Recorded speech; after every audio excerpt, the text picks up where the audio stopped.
विश्वास में। मैं एक हिंदू परिवार से विश्वास में आई हूँ।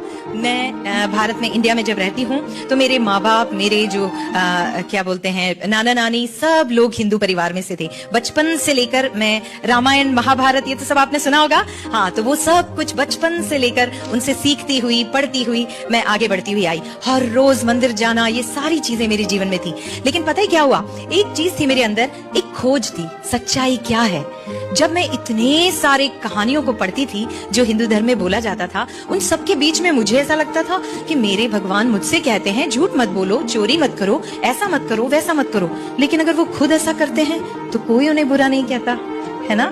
कृष्ण चोरी करता था लेकिन कोई बात नहीं, है ना, वो उसकी लीला होती थी, लेकिन मैं करूँ तो मुझे पिटाई मिलती थी, है ना। तो ये सारे सवाल मेरे अंदर हुआ करते थे। सच्चा जिंदा परमेश्वर कौन है, यही चीज मैं ढूंढती रहती थी। और उसके बाद क्या हुआ, किसी ने मुझे यीशु मसीह के बारे में तब तक बताया नहीं था। फिर उसके बाद में मैं नर्सिंग पढ़ने के लिए राजस्थान में आई। जब मैं नर्सिंग पढ़ने गई तब तक मेरे अंदर भूख बढ़ चुकी थी कि मुझे जानना है कि वो सच्चा परमेश्वर कौन है, इस पूरे संसार को बनाने वाला कोई तो होगा। और उस वक्त क्या हुआ, बोला बेटा तुम अकेले क्यों बैठे हो, हमारे यहाँ नीचे प्रार्थना होती है, आप हमारे साथ चलो, सिर्फ गाने वाने सुन लो और प्रार्थना करके वापस आ जाना। मैंने कहा ठीक है, मरने से पहले थोड़े गाने सुन लेते हैं। फिर मैं नीचे उनके पास गई और वहां जाकर मैंने प्रार्थना सुनी और उन्होंने अपने वचन में ये बताया कि हम तो स्वर्ग के निवासी हैं, ये पृथ्वी तो हमारा रास्ता है।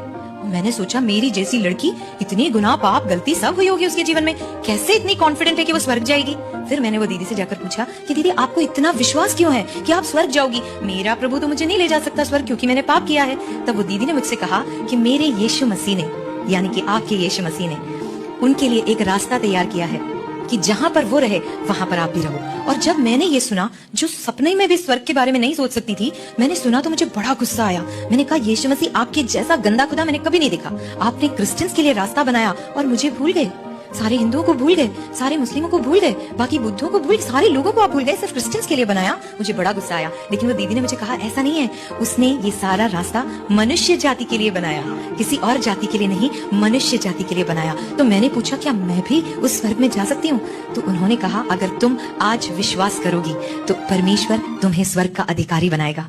तो मैंने उनसे पूछा मैं इसके लिए क्या करूं, मैं पहाड़ चढ़ूं, मैं 1000 नारियल फोड़ूं, मैं लड्डू चढ़ाऊं मंदिर में, क्या करूं, क्योंकि मैंने आज तक यही सब किया हुआ था। तो दीदी ने बोला नहीं बेटा, अपना दिल प्रभु को दे दे और परमेश्वर तेरे सारे पापों को अपने ऊपर लेकर क्रूस पर ऑलरेडी चढ़ चुका, इसीलिए जब तू विश्वास करे तो तेरा घराना उद्धार पाएगा। मैं उस वक्त विश्वास नहीं कर सकी कि ऐसा भी कोई प्रेमी परमेश्वर है जो मेरे गुनाहों को अपने ऊपर लेने के लिए तैयार है।